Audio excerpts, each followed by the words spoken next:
Welcome to Carrying Wayward, a supernatural podcast for fans who aren't ready to let go and newcomers to the series who are ready to jump in. I'm Drew Schulman. And I'm Marie Vigourou. In this episode, we're diving into Supernatural Season 3, Episode 6, Red Sky at Morning. Let's get this show on the road.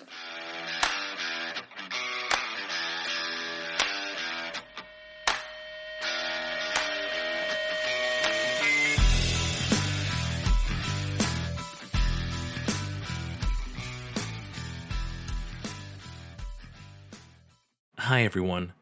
Due to the nature of this episode, we will be discussing sexual assault. If that's not something you want to hear us discuss, you can skip this episode either for now or entirely. We don't mind. We just want you to feel safe and take care of yourselves. So we actually watched this episode with our Bobby level patrons, and again, it was so much fun to be able to do that.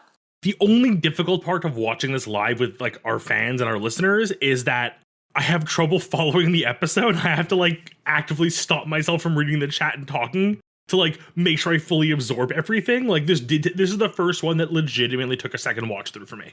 It's kind of normal, right? Because we're trying to enjoy ourselves, enjoy our patrons, and engage with them too, because they have such amazing ideas and amazing thoughts about the episode at hand. I feel like I need to take notes of what they're saying in the chat during it because there's so many funny things we have to get back to. But what I loved, though, is that we got to watch another Bella episode. So it was 2 Bella episodes in a row that we watched with our patrons. So I thought that was pretty cool. It is a nice little coincidence, I'm going to assume. It was the patrons who picked that episode. And speaking of which, if you'd like to attend our monthly events, you can go check out our Patreon at patreon.com/carryingwayward. Are we ready for our recap? I think we are. Would you count me down? 3, 2, 1, go. We open on the boys, as is now a custom, arguing in a car. We have a ghost ship, and people who see the ghost ship die. And it turns out people who saw the ghost ship and dies because they may have inadvertently caused the death of a family member. Because it turns out the ghost that's killing everyone from the ship was killed by his own brother. What? Brothers dying? There's parallels that could be had. And of course we have Bella, who of course tricks the boys and winds up stealing the thing they need, only to find out that at the end of the day, much like the rabbit's foot, if she doesn't destroy it, she's screwed. So they have to find a way to save her. This time, I guess she keeps the money and also gives a ton of money to Sam and Dean, who then get back in the car and decide to argue a bit more, which is a little sadder than the first argument. Time. Let's move quickly into the long game because we have a lot of story time to talk about. We do have a lot to dig into. Something that I noticed this episode is that Bella says that the brothers are a stone's throw away from being serial killers. And this is important because the word killer is going to be used often to describe Dean in upcoming seasons.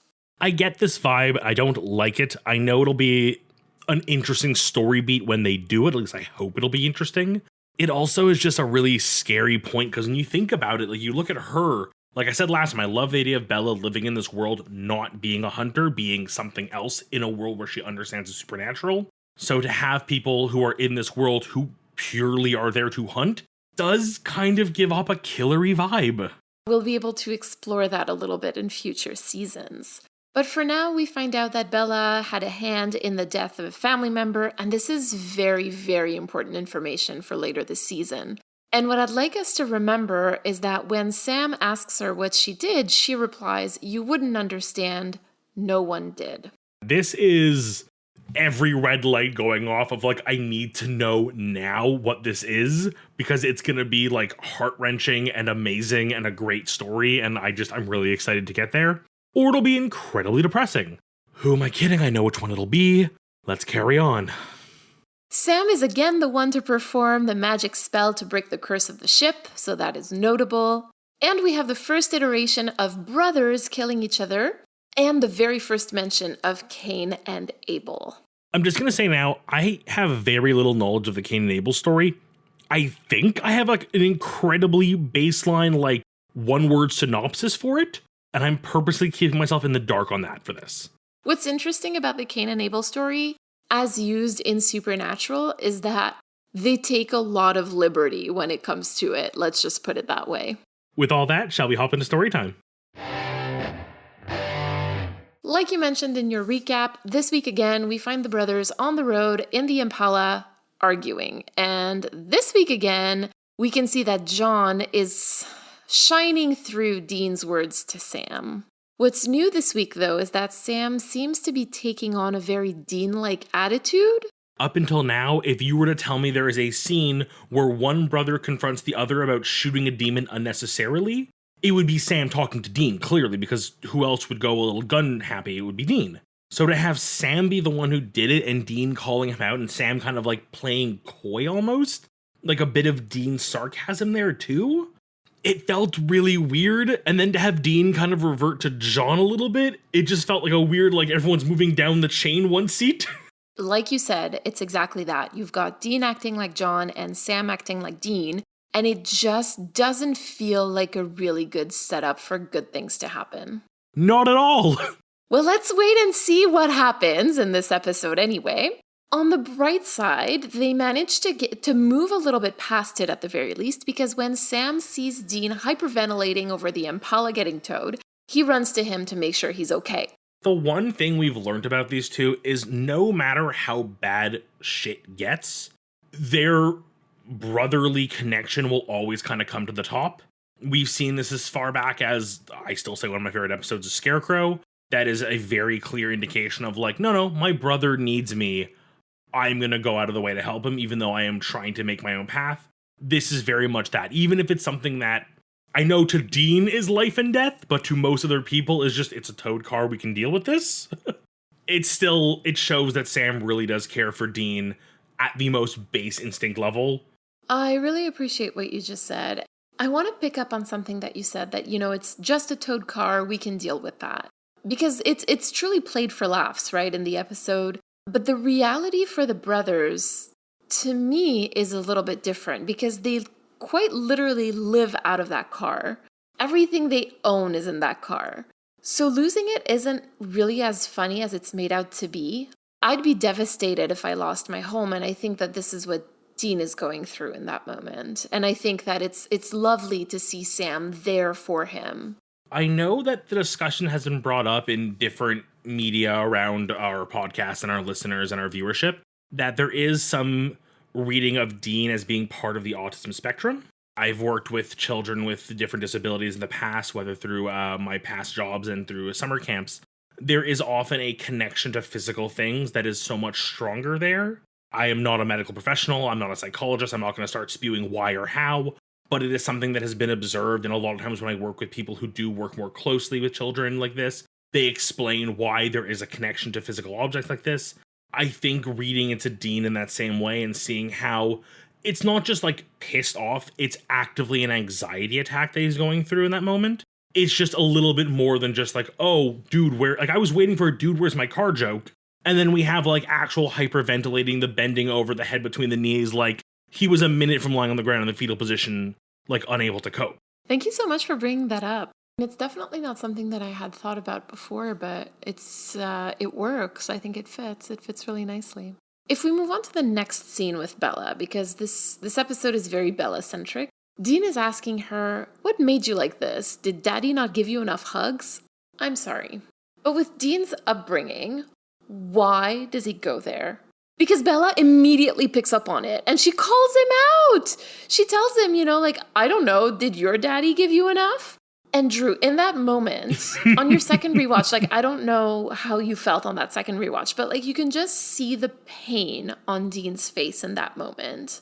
I feel like, again, Jensen Ackles kind of takes us on a journey here, much like he did in Playthings when Sam said that, he's very butch and that people probably think that he's overcompensating. And I really feel like both of these moments are rooted in the same issues for Dean, which, is his father's approval and his father's love, which were always conditional. Yeah, I mean, we have this moment here, which I think on the very surface just looks like, oh, you were one up by this other character who is kind of playing your adversary this episode. But then you have the deeper level, which is really the realization of what was just said to him. So you see him being defeated, and at first it's, oh, haha, then it's, oh, Dean. It's interesting because it's such a similar face to that one that he made in Playthings. It shocked me this time around, actually. But I think every scene between Bella and Dean is just so good in this episode. Like, she is the perfect foil for Dean. Can we actually talk about that scene when Dean and Bella are together and Dean actually comes down the stairs in his tux? We could talk about that scene for hours. Continue. Well, my first question is like, what did you think while you were watching it? Because I have some thoughts, but I want to hear yours first. I think in the first viewing, and again, live viewing, we're having fun, we're chatting. Right away, I went for the comedy of it. I love that they throw in like a little allusion to the James Bond theme as he does it. There's that great remark where she's like, we should have angry sex, and he's just like, I don't know how to respond to this. But it was really on the second viewing when you kind of get the different layers of this. It's the fact that this is a literal role reversal of such a cliched scene. I ask every listener to stop for a second and think about someone walking down the stairs to be revealed wearing something pretty, and it is almost always a woman on prom night. That is the most typical version that I can think of. I can't think of any others. And then here you have that full reversal and a character who has so much trouble not being the manly man to be put in that scenario, even if that isn't the one that really draws your attention right away, is just so interesting. And then to flip the end, kind of as we've talked about in the past, there's this level of Dean being so macho that when he is not the one being the macho one, like I can't think of the word to use in this scenario, but not the one in control of a romantic scenario like this, where there's kind of an allusion to sex, she's pretty blunt about it. But the fact that he's not the one hitting on her and suggesting it, and she's just outright like cutting out the middleman right to the punch, like, we should have sex. He doesn't know how to handle it because he's never really not been in control, I feel. Yeah, I think that he doesn't quite know how to handle, I guess, flirting with a woman who he knows wants to sleep with him, I guess. Like, has openly said so. It doesn't seem like he's distraught by it. He just doesn't know how to process it. Like, we've seen Dean uncomfortable scenario, and he then retorts with a joke and tries to kind of take control again. But here he's in a position where that would be the same thing, but rather than being like he's disoriented and just goes, I don't know what to do next. I want to kind of go back to what you talked about, like the fact that in most media, it's usually a woman coming down the stairs to like a man who's like, oh my God, she's so beautiful. And for me, like the most memorable moment of that was She's All That. I mean, I know that we have a lot of younger listeners. This is a movie from 1999. If you are into like those late 90s, early 2000s movies, definitely a classic to watch. I guess we could go into how like it has probably shaped a lot of media, or particularly rom-com type media that came after it. And I really think that this was a particular call to it, in my opinion. For sure. I also find it interesting that there was a gender swap there, that it was Dean coming down. And then about the second thing that you mentioned, one thing that was highlighted by one of our listeners, by one of our patrons, was that for someone who keeps making sure everyone around him knows he likes to have sex with women, he sure gets pretty uncomfortable when a woman propositions him openly. It's almost like he needs the show of chasing her to prove he's straight before the sex, or else it's not worth anything. As a man, what are your thoughts about that?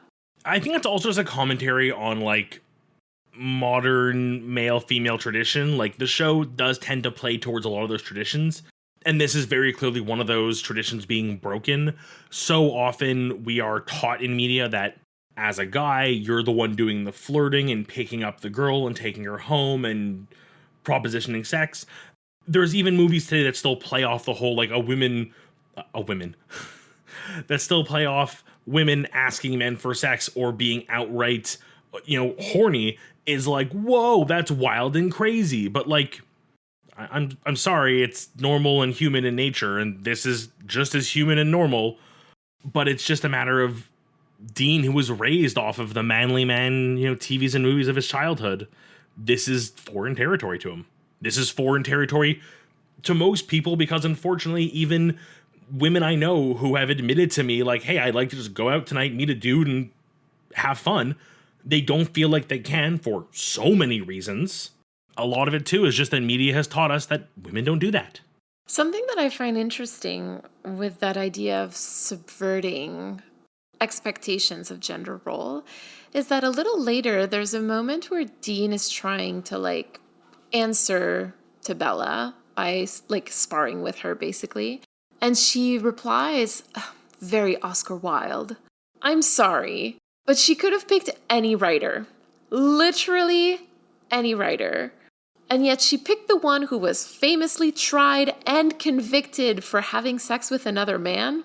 There are other writers you could have picked who would have, one, been more well known, thus the audience would have gotten the joke quicker, and more likely to suit what some people believe Dean to be as a chauvinist. But Oscar Wilde is, while not the deepest pick, is still a deep cut. And like, really, that's a little obvious, and I love it. What I'm trying to say is that she could have said, there's a reference to Dickens in this episode.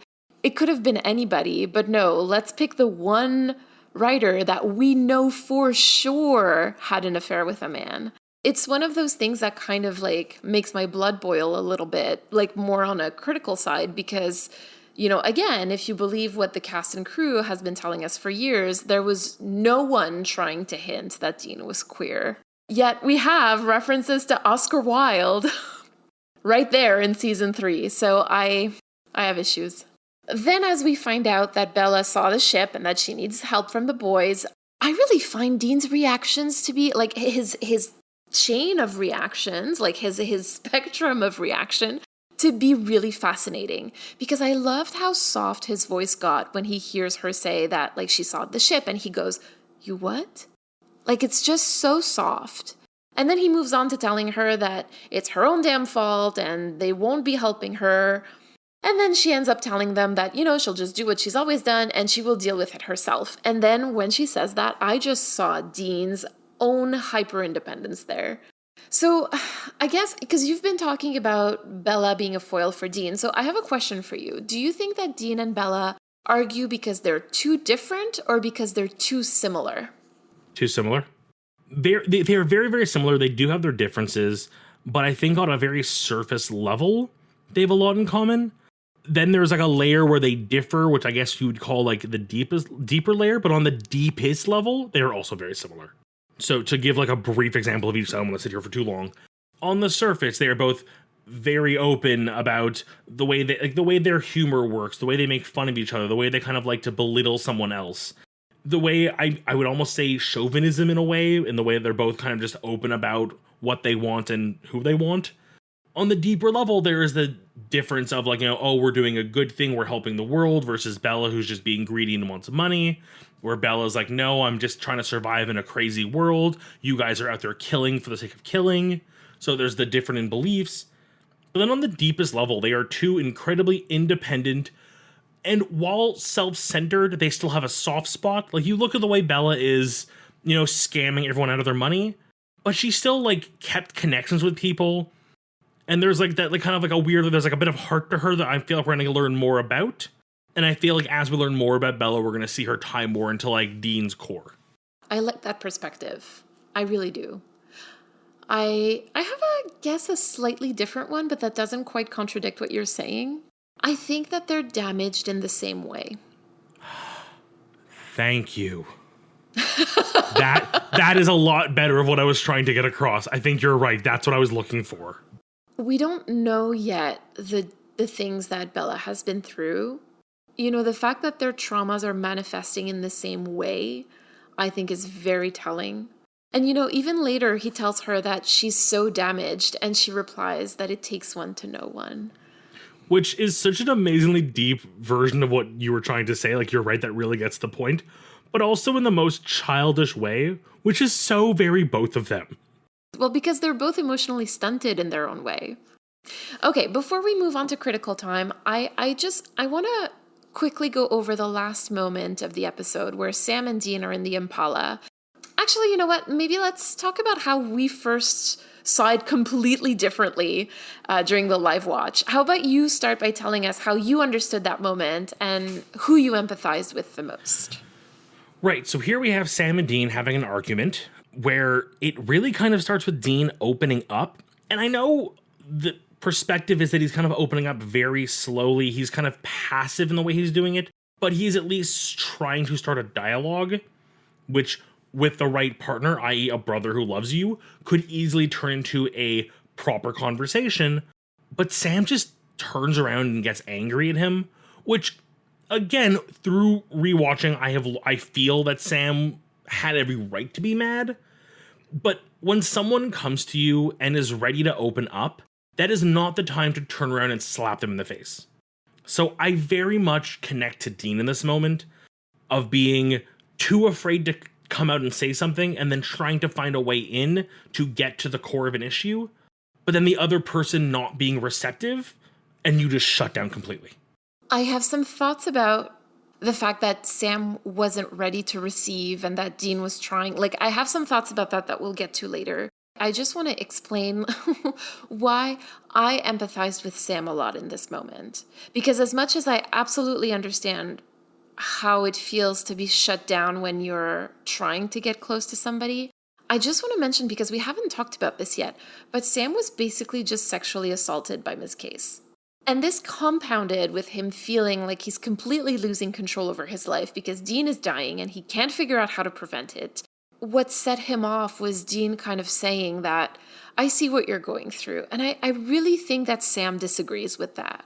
Sam doesn't feel like Dean sees. He feels alone. And it scares him because that's the loneliness that he's going to have to live with after Dean dies. So I understand why he got mad. And yes, of course, that was 100% the wrong thing to say to Dean. Like, I don't want to defend what he did. Like you said, Dean was trying to reach out to Sam and he got pushed away and now he's shutting down again. As much as Dean was in the right to start here, an important part of speaking to somebody is making sure they're receptive to it. You know, it sucks when you have that moment of clarity and want to bring it up and the other person is not receptive. You can't control everyone around you. And Sam was definitely, like, not in a place for it. This whole episode is a lack of consent. It's filled with lack of consent. Oh my God, yes. Right? Like anyway, we'll talk about what Sam goes through, but then there's, Dean not asking for consent before having this talk with Sam. So it just seems fitting almost that would happen at the very end. Weirdly well-written end of the episode. Like, really? Let's segue into critical time with this. Let's go. So, who do we have behind the writing and directing for this episode? This is an interesting one because we have two main creatives, the writer and the director, for whom this is their only episode in the series. Really? So the writer is Lawrence Andrews. And I could be wrong, but I believe that this is the first time we have a black man writing for Supernatural. I'm going to say he did a good job, so thank you. And then the director was Cliff Bull, who, again, only ever directed one episode in the series, and I will just mention that he passed away in 2014 at age 79. The two of them did create something really good. I really enjoyed this episode, both from a composition, the way it was shot, the way it was told. I know it was brought up during the live show, the idea of, like, drowning being one of someone's biggest fear, and like this whole drowning on dry land type thing with like the water spewing is like absolutely horrifying. Like, that is like a new level of scary. And I'm not afraid of drowning, but that is horrifying. That is enough to fuel my Virginia Woolf dreams. Nightmares. Oh no. Yep, definitely. Speaking of drowning on dry land, would you like to tell us a little bit about the lore in this episode? So, ghost ships. They are very strange because, unlike most of the things we've discussed in the lore previously, they exist in two different worlds. We have, of course, the more famed ghost ships. I feel like if I say ghost ships, even this episode referenced it, which would be the Flying Dutchman. But then there are also some spookier examples I'll get to later, such as the Mary Celeste. Now that I've whet your appetite a little bit there, let's start with the Flying Dutchman. The Flying Dutchman kind of fills the void of the classic ghost story. So the Flying Dutchman never actually existed. There was no ship by that name that has ever sailed. It was essentially just the idea of a ship being seen out at sea. It was a ghost story told among sailors. It was said if you saw the Flying Dutchman, bad luck would fall upon your crew or there'd be death. The story varied. It still to this day is a commonly told tale among sailors, I'm told. But most ghost stories tend to start like this. There is, however, the other side of the ghost ship stories. The Mary Celeste, for example. This is an actual ghost ship. This is an actual unsolved mystery to this day. The Mary Celeste left port, and a month later, almost to the day, was found alone, floating in the ocean, the cargo intact, the ship in pretty rough shape, all the lifeboats were gone, and not a soul to be found. There were no storms in any of its sailing routes or paths that would have led to an incident causing them to have to leave. Nothing was stolen, so if this was something like, privateers or pirates robbing them, the alcohol would have been taken. They were carrying alcohol. I mean, come on, that is like number one commodity you want on the seas. And to this day, none of the crew has been recovered. None of the crew has been found. No evidence of them. And this ship was just alone, sailing. Okay, I need historical context. When was this? Unfortunately, a little more recent than I think you want to hear. Oh no! So the Mary Celeste last left port in November of 1872 and was found in December of 1872, as I described, basically abandoned, the sails half raised, sort of just floating aimlessly. They were actually discovered by another ship that was in port with them the day they left. So this crew literally saw them leave and I'm assuming wished them like a, happy sail, only to find, well, nothing. And it left what port? Like, was it a French ship? Like, where was it going? Like, it left port from New York. What kind of ship was it? Was it cargo or passengers? It was cargo. It was a sailing crew taking a cargo ship from New York. I don't seem to have their destination listed here. But they were mostly an American and Canadian crew because the ship itself was actually homed in Nova Scotia initially. But it was carrying, I know it's alcohol, but I feel like it was a very specific, it was like alcohol that was still being fermented kind of thing. So I know that one of the theories on its disappearance was the fumes from the alcohol fermenting caused them to go crazy or something, or caused them to get drunk and think there was an issue. Well, thank you for fueling my nightmares. So I figure with as weird as the ghost ship thing is, and again, the interesting thing is some of the ghost ship stories like the Mary Celeste have then evolved into their own ghost stories like the Flying Dutchman. So some of the traditional ghost ships do receive their stories and their names from actual ships that were either lost or, in this case, found, weirdly. But I figured I would share one other small piece of information that I wanted to get out there, which is the title of this episode, Red Sky at Morning. So this actually comes from a longer quote, specifically, Red sky at night, sailor's delight. Red sky in morning, sailor's warning. There's actually some science behind this, which is kind of interesting. Originally, and this is a quote from, again, the 1800s, it was kind of just hearsay among sailors, but I guess just as you sail enough, you kind of learn these, pick up on these habits or these, signals. And the reality is that a red sunset indicates drier, dustier air, which usually results in clearer conditions the next day, versus the red sky in the morning, meaning the dry conditions have just passed, which means you're more likely to get rain during the day. I totally believe these stories because every day I used to, so on the road to my high school, and my elementary and high school, basically, and which is now my son's school, we always had to pass by a lake. It was a small stretch of road that was by a lake. Every day that the lake was completely still, the following day it would storm. So yeah, there are a lot of examples of this kind of thing where natural phenomena that we now know there is some science behind, and I do have someone in meteorology we could interview if we want to really dig into this kind of stuff. But there are a lot of things where, just like the red sky and morning thing, there is a scientific belief to why this would lead to more likely to have a stormy day. Oh, that's amazing. So a lot of them do contain legends and superstitions that were kind of rooted in beliefs that were later discovered to maybe be a little more accurate than just superstitions. And I would like to, because I've been asked by many listeners to suggest a podcast, I'm going to suggest, if you want a more in-depth view of sailor superstitions, to check out the podcast Spirits, specifically an episode on sailor superstitions, and I will be including a link to it in our show description today. Thank you so much, Drew, for all of this and for answering all of my questions. And hopefully a few nightmares, unfortunately. I'm sorry. Speaking of some nightmarish scenarios, do you have some critiques in this episode you'd like to discuss? Oh my, what a segue. I would like to talk about Sam and Gertie because we didn't quite talk about it in story time because I'm not sure how much it truly brought to the characters. But I do have some questions about this, because what Gertie does to Sam in this episode is really nothing short of sexual assault. And I don't have much to say about this, frankly. I just want to call it what it is. Just because it's done by an old lady, or just because it happens to a man, particularly a very strong man, or just because it happens in public, doesn't make it anything other than sexual assault. And I just think that this is another instance of the show using sexual assault on a man as the punchline of a joke, and it's cheap. Yeah, it really adds nothing. I mean, like, it really just felt like filler, that entire, like, Sam and Gertie interactions. Like, I forget, do they ever, like, get anything out of that interaction that makes it more relevant? She does explain to Sam that she feels like the victims had it coming to them because of what they had done. But I mean, what could have happened is a true friendship between the two instead of whatever this was. I mean, okay, I'm going to hijack here a little bit because I already have my plan to Crossroads, even though my original one got stolen by you. We'll get to that later.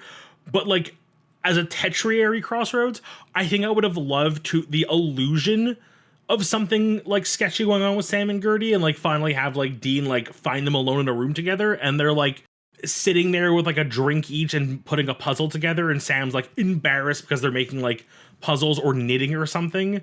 Like, even further role reverse, and, like, oh, it wasn't a sexual interaction. Like, she was being very cutesy with him, and the end result was they're just friends, and they share this really weird old lady hobby that Sam now likes, crocheting.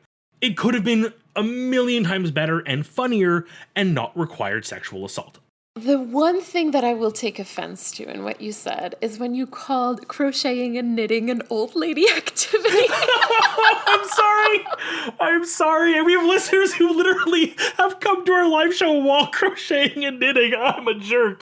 In case you didn't know, people listening, I am an avid knitter. I haven't been able to knit as much as I'd like in the past year or so, but I love knitting. I love fiber arts, and so it's not just old ladies doing it. If I can remove the foot from my mouth and correct myself, in a hobby that is traditionally portrayed in media by an older generation, but in reality is done by many people, and I myself, as a creative type, am quite jealous of it. Now that I've reflected on my poor choice of words, shall we reflect on the episode as a whole? Yes, I would love that. I was thinking about how out of sync everyone is in this episode.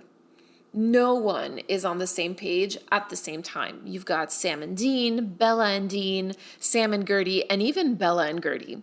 And it sort of made me think of all the times in my life where I've felt out of sync with the people closest to me and how helpless it makes me feel. I'm laughing out of uncomfortableness because when that happens, I never, like, it's so uncomfortable. I hate it. Because either you or the other person always ends up saying things that you regret, right? So my call to action this week is to be more transparent about where I'm at, because I can't make people communicate with me, but I can be sure to be clear with them and with myself, really, about how I feel about a certain situation. I think it's important to remember when you, and we even saw it in this episode with Sam and Dean's final argument, you can't control other people, you can only control yourself. What about you, friend?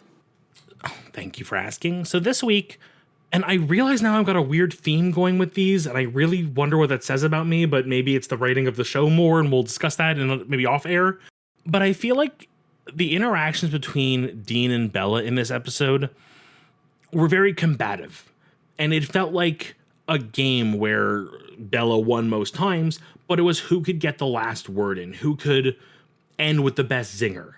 And I feel like as much as I'm rarely into those types of conversations, I do often find myself in a conversation where I almost stop listening because I'm too busy thinking about what I'm going to say next. And I think that there are times where I've legitimately missed out on important conversations or reacting to something in a more genuine way because I was too busy crafting the next chunk of this conversation in my head. Like, I almost go back to when you're in school and your teacher's like, hey, we're going to read a book today. And then you start counting how many paragraphs away you are until it's your turn so you can rehearse it. And then by the time you've read your part, you have not heard anyone else's all day. So you may as well have not read the book at that point. Like, that's a teacher problem, but also I think a student problem. The call to action for myself is to again, shut up and listen, but also shut up in my own head and listen. There's definitely a theme there. I'm going to try to get away from it eventually. As somebody who's conducting hermeneutic research, which is basically like the art of understanding people, I feel like I've learned to listen in a way that is very different from what I used to listen. But I just want to say that I absolutely agree with you, and that listening to people, actually listening, one, is not easy because we're not taught to do it, and two, takes practice, and three, you also have to be not afraid of silences. Because while you're taking in all that information from them, it also means that you're, like you said, you're not thinking about the next thing that you're going to say. And so sometimes like there's a pause in the conversation because you're still reflecting on what they've said to you. But that pause doesn't mean that the person has nothing to say or that you have nothing to say. It means that there's a moment to think, a moment to be deliberate. There's a moment of reflection, and that's not a bad thing. You're very right, and I notice it's something you may have noticed, and our listeners don't see us while we're recording this, but I tend to read the notes as Mary speaks to me, because it really does force me to like take it in both auditory and visually, so I'm not missing things that I need to respond to or I need to discuss. Well, how about we go and listen to one of our community members? I'm ready to shut up. This week we have a voicemail from Colette. Hey Marie, hey Drew. My name is Colette, and I'm a big fan of Supernatural and a huge fan of your show. I've been listening to it to and from class for the past few weeks, and have greatly enjoyed your input.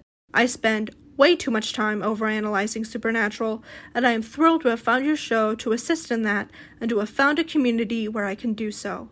I listened to your episode on Season 2, Episode 2, Everybody Loves a Clown, a couple weeks ago, and there are a few things that have been living in my mind rent-free ever since. You mentioned that Dean is working on the car as a way to distract himself from his father's death and to process his grief, which is absolutely true.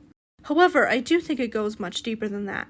As you both stated throughout the course of Season 1, John is often likened to God throughout Supernatural. This comparison gets more and more clear as the show goes on. He is the God of Sam and Dean's universe, especially Dean's. Even after Dean lost some of his faith and trust in him in the last few episodes of Season 1, that remained true. In a similar vein, Dean holds sacred the idea of family. The perfect angelic mother who is tragically taken, the strong, protective father god that Dean must obey, and the vulnerable baby brother who Dean needs to protect and care for. Of course, all these mythic figures that Dean perceives are exactly that, myths. Yet it is still incredibly important to Dean's worldview. Dean has never had faith in actual God, but his relationship to his family definitely has a strong religious tilt. The Impala is inextricably connected to John, and as such, it becomes a religious object. This is furthered by the fact that throughout the show, they establish that the car represents family and home, the things Dean holds sacred. They explicitly tell us this in Swan Song and Baby, as well as other episodes, which I won't list so as not to spoil too much. Therefore, by rebuilding the car, Dean is not only distracting himself, but he's also physically rebuilding the manifestation of his family and of the Father God. By rebuilding the car, he is putting his family back together. For Dean, this could definitely be a religious ritual. This fact is what makes him destroying the car at the end of the episode so jarring. Every time I watch that scene, I flinch when Dean first takes the crowbar to the car. I am upset that Dean would do that to Baby, and also worried for him. Knowing how much pain Dean must be in order to enact such violence and destruction against his most beloved possession. In that moment, he's not destroying the car, but his emotions have caused him to attempt to destroy the image of the Father God. So we must ask ourselves, why go to such lengths? Is this outburst due to grief, or to anger because of what John said to him? I think it is pretty obvious that it is the latter. If Dean were grieving in that moment, he wouldn't have decided to destroy the one thing he has left of his father. If Dean were angry for what he had said, destroying the sacred object of the Father God makes perfect sense. In light of what John told Dean, Dean began to see the cracks in his image of the perfect family that he had cherished for so long start to fall apart. Dean had lost his faith in John completely, at least in that moment. He is willing to destroy the sacred object, the physical manifestation of his family, because the image of that family is already destroyed. The symbolism of the car in this episode is further complicated by the fact that the car, at times, represents Dean's mental and physical state. It happens several times throughout the show that when Dean is experiencing physical or emotional trauma, the Impala reflects that. We see a great example of this in Season 2, Episode 1, In My Time of Dying, when Sam tells Bobby that they will rebuild the car even if there's one good part, projecting his fear and desperation to save his brother on the car. By destroying the car at the end of the episode, Dean is giving in to his grief and manifesting his own emotional and physical turmoil. Yet, when he does eventually rebuild the car, his faith and trust in family is rebuilt, and he has taken the first step toward healing. It is important to note that Dean rebuilt the Impala with Bobby's help, and in the course of this episode, Dean meets several new people who will become members of Dean's found family.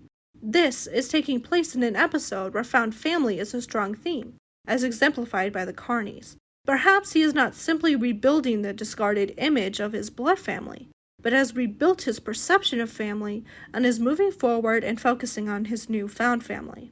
That is a discussion I believe would be very interesting to have. Either way, the Impala and Dean's relationship to his family, whatever that might mean, are extremely tied. Of course, all of this recontextualizes Dean and John's interaction in Dead Man's Blood, where Dean is chastised for not caring for the Impala properly. John says he wouldn't have given Dean the car if he wasn't going to take care of it. What Dean hears in that moment is that he has not been properly caring for his family, Sam, and that he should not have been trusted with him. It is important to note that this interaction occurs right after Sam and John have a disagreement. John is blaming Dean for Sam's behavior and punishing him for it. I could go on about the symbolism of the car in Supernatural and its relationship to the brothers and their family, and to Dean in particular. The car is a very important facet of the show, and the symbolism associated with it is very complex, but important to the mythos of the show and in understanding Dean. I hope I did a decent job laying it out. Thanks for listening, and I can't wait to continue this journey with you guys. I just love that we get voicemails from our listeners who are so beautiful, elaborate, eloquent, and then they close it by saying, like, I hope that, I was able to sort of maybe convey a message. And I'm like, don't sell yourself short here. This was amazing. This was phenomenal. Like, I feel like the best response would be just to play it a second time so everyone really gets the message. I know, right? I feel, oh my God, I have no more words. I got up because I was looking for a pen and paper. Like, I was just looking for something to write down my thoughts about this because I'm like, I am going to forget it. Thank you so much for your voicemail. I absolutely loved you putting into words that the car is actually a religious artifact for Dean. My jaw dropped entirely. I loved that you explained that basically rebuilding the car was an act of faith. One thing that I do want to discuss a little bit is the relationship between anger and grief, because in your message, you're talking about them as if they're separate. And in my experience, a lot of the time, anger is hiding grief. And not always, but I think that in moments of great anger, what I'm actually feeling is grief that hasn't been felt yet. So I guess this is just some food for thought about that, especially when it relates to Dean and his approach to anger. But we have so many seasons to talk about Dean's anger, and I definitely have thoughts about that, and I cannot wait to hear yours. So thank you again. This voicemail took me on such a roller coaster. The absolute amazing execution of the metaphor and how you got it across and how you linked everything to it. And the idea of the car being on so many levels a way to understand Dean on different facets of himself. I started to get to this point where in my mind I was like, well, then how can he keep loving this car when it represents so much pain for him? And then talking about the rebuilding it with Bobby and rebuilding the family and it no longer being John's and now being his and his family's put such a smile on my face. I was giggling. Like, I am happy I am on mute, but it might be in the recording and I'm worried now. Ultimately, this was an amazing analysis. I am still blown away by the quality of this voice recording. Colette, you are clearly someone who is passionate about this and understands it, and it like just brings me so much joy to have people like you in the world. And we are also very lucky to have you in our Discord server, so thank you so much. Yes, thank you so much. Shall we move on to our crossroads? Yes. So I seem to understand that I sort of maybe stole your crossroads. Is that what happened? Listen, I kind of knew what I wanted to talk about for my crossroads deal pretty quickly this time. And then I came to write my notes down and I was like, oh, that's Mary's crossroads deal. I wonder if I have a backup, and it did hit me pretty quickly. So ultimately, I think I'm thankful for this because now my crossroads gets to be done by you. I'm willing to bet an equal, if not better way, and I get to do my secondary one. So let me get started then. I wish that instead of the 3 different murders that we saw, we maybe just could have cut down on one of the murders. Just have 2 murders. 2 murders is better than 3 murders. And then gotten more information about the Spirit brothers. It's such a missed opportunity. It's just a lot of murder. I mean, that too. It's a lot of murder and a lot of very gruesome murder, as we discussed, with people who have a fear of drowning, even those who don't. I feel like I want to know so much about these brothers. I think someone even asked during the live show in our chat was, do we know which of the brothers is older? Because I'm guessing, obviously, with Sam and Dean, it's always relevant to know who's the older brother. We don't find out. I would have loved to have learned more, and I think 2 murders was definitely enough murders. And what about your crossroads now? I thoroughly enjoy Bella as a character, and I think in this episode she only further solidified herself as an amazing female character. Yeah, she hit some of the tropes, but I still find she's very well written, and I do like how self-sufficient she is and how she doesn't need to be like, she is not made more by the men in her life. She is completely independent, and if anything, the men in her life drag her down. She's a badass. She is like a definition badass female lead, and I'm so happy to have her in the show. I would have liked to maybe get a little more mystery from her. And you did kind of allude to it in our long game, so now I'm kind of maybe stepping back a little bit, learning more about her secret and why she might deserve what's coming to her in the eyes of the ghosts in this episode. But I would have almost have loved to have not known that and only like figure it out after they stop the ghost. Like I think it would have changed the story way too much, but had a way of them stopping the spirit, saving Bella, and then later on learning, oh, the reason the brothers were so mad was because of this altercation. And then they realize, well, wait, all these other people were involved in the death of a family member. What does that say about Bella? And then like cut on like, ooh, mystery.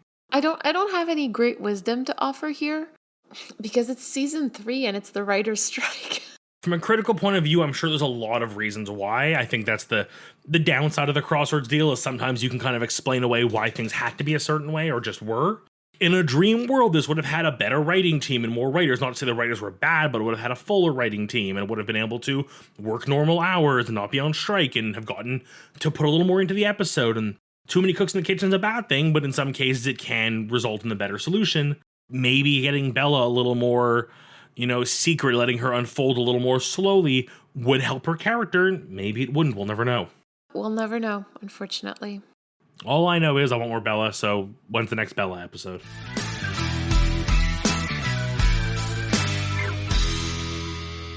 You've been listening to Carrying Wayward, a supernatural podcast produced by Rochelle Castellano, hosted by Drew Schulman and myself, Marie Vigourou. Thank you to our bunker patrons, Katira and Michelle, for their generous support. This week, we'd like to thank Colette for their message. Help us keep the conversation going. You can send us a voice recording at carryingwayward@gmail.com. Also, follow us on Twitter, Instagram, TikTok, and YouTube using @carryingwayward.